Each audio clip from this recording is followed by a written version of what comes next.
નમસ્કાર મિત્રો, સ્વાગત છે તમારું અમારી YouTube channel Gujarat jobs and ન્યૂઝમાં.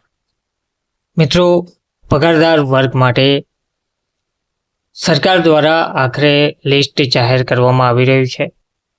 લાંબા સમયની જે માંગ હતી તે પીએફઓ ટ્રસ્ટની બેઠકમાં નિર્ણય લેવામાં આવી રહ્યો છે.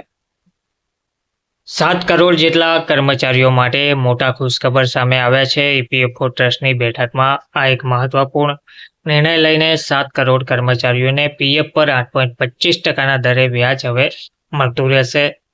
ફાયદાનો સોદો કરવામાં આવ્યો છે. સૌથી વધુ વ્યાજદરનો લાભ હવે પ્રોવિડન્ટ ફંડ પર જ મળી રહ્યું છે.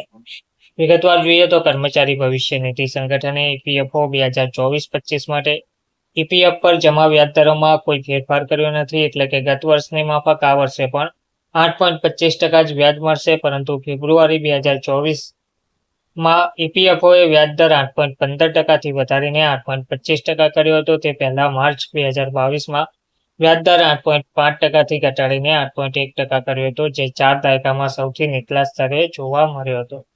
આ વર્ષે વ્યાજદરોમાં કાપની આશંકા વ્યક્ત કરાઈ હતી, પરંતુ શુક્રવારે કેન્દ્રીય શ્રમ અને રોજગાર મંત્રી મનસુખ માંડવિયાની અધ્યક્ષતામાં થયેલી ઈપીએફઓની સેન્ટ્રલ બોર્ડ ઓફ ટ્રસ્ટીઝની બેઠકમાં વ્યાજદરો 8.25% પર યથાવત રાખવાનો નિર્ણય લેવામાં આવ્યો હતો. હવે ઈપીએફ જમા પર વ્યાજદરમાં સહમતિ માટે તેને નાણાં મંત્રાલય મોકલવામાં આવશે.